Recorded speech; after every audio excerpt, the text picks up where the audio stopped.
Hi guys, it's Erin from Go Erin Go again, and I am answering questions from students at Southwestern Illinois College. Hi guys, so shout out to Belleville, Illinois, and I'm going to continue answering some of their questions, and these questions have to do mainly with about the book writing process and why I decided to write a book. And the first question is really, what were some of my goals when I decided to write the book? And I knew when I went on the trip, actually, I was going to write the book, and so it was a very sort of long-term strategic plan for me, where I started the blog, the goeringo.com blog, to start building an audience and to kind of get myself in the habit of writing. So I actually had a vehicle for when I was traveling to actually capture some of the stories. And so I started the blog because I knew I wanted to talk about philanthropy in more depth and really sort of tell the emotional side of the story of philanthropy and the human face of philanthropy, if you will. And then I went on the 2-year trip and I wrote the blog religiously. So I posted 3 times a week, and now have over 800 articles on the blog and 200 videos of interviews with adventure philanthropists and myself and everything all over the world. And so that really became sort of, not the book itself, right, because the blog writing is very different from the book writing, and so the book, Adventure Philanthropist, Great Adventures Volunteering Abroad, you know, at least I knew the people's names and the details and things like that, and I could incorporate the stories in a different way, which kind of leads into the second question about why I decided to frame the book around emotions. And it took me a long time to figure out how to tell the story, and I knew I didn't want to tell it chronologically because it really wasn't about going from A to B to C, and I didn't want to cluster the experiences around Africa or Asia or Latin America or anything like that. I wanted it to be much more interesting flow. And so when I really thought about what I took away from it, and actually the emotional toll actually that the book had on me in writing the book and actually being on the trip, it was very, very emotional experience, far more than I thought.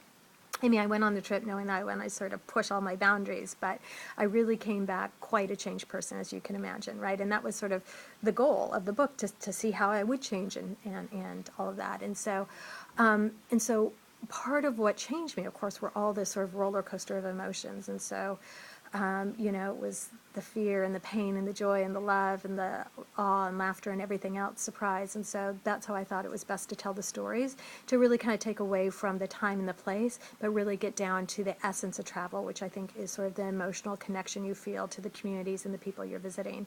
And it's funny because, you know, when I wrote the book, one chapter was longer than the other, and that was the fear chapter. And so I knew when I was writing the book that I would actually, instead of condensing that chapter as I was writing, I would do a bonus chapter, and that actually just came out maybe 6 weeks, 2 months ago, and it was a bonus chapter called More Fear.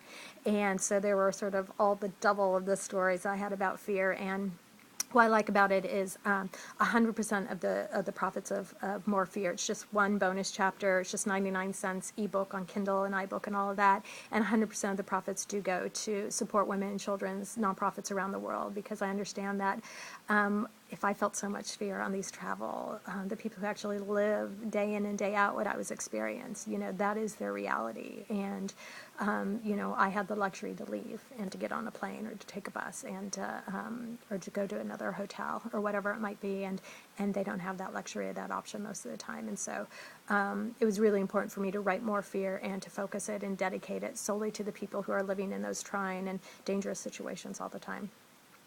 Let's see. So I did self-publish my book. So there's a question about self-publishing my book at the Kickstarter campaign, which I did. As I said, I had sort of a very sort of concerted strategy before. I read a book called Ape. It's called Author, Publisher, Entrepreneur. It's by Guy Kawasaki, and I highly recommend it if you're thinking of writing a book. I follow him on Twitter, so I downloaded it for $1.99. I've read it at least 4 or 5 times, and it totally actually outlines what you do to self-publish a book, which is sort of a very big process in and of itself. Let me tell you, talk about emotional, to get it done. I got back from my trip and I published and wrote the book within 10 months of actually returning. And so 11 months from returning, I actually had my book launch party in San Francisco here. And so I was very, very focused and wanted to write it. It was very important for me to write it in the first year I was back. And so I self-published it. And part of what Guy does in his book, Ape, is tell you every single thing you could do to save you time and money to get that done. And it really, he saved me a load of time and money.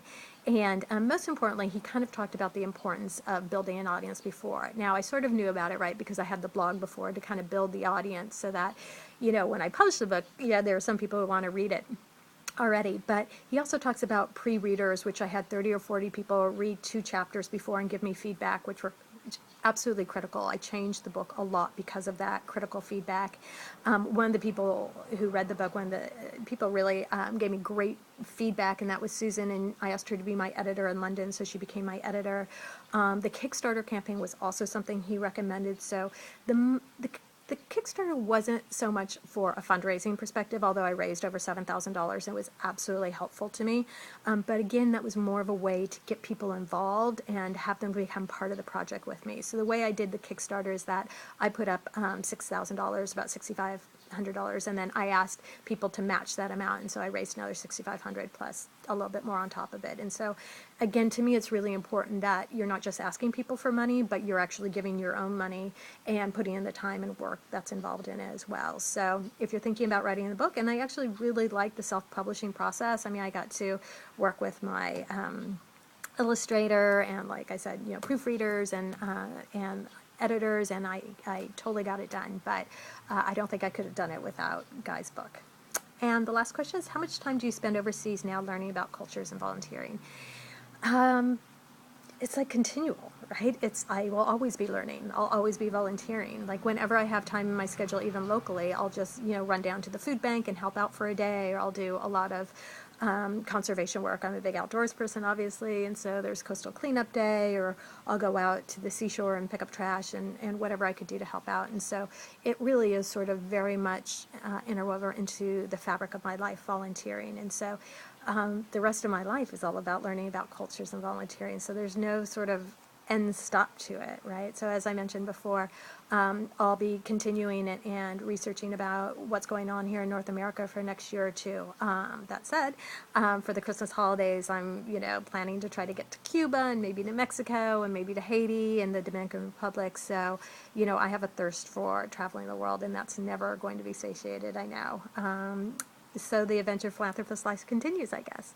Anyway, I want to thank you guys for reading the book and for your really great questions. And I'm just really enheartened that you guys wanted to talk to me and had great questions. And so thank you again. And if you have any more, just write in, I'll answer. Thanks. Bye, guys.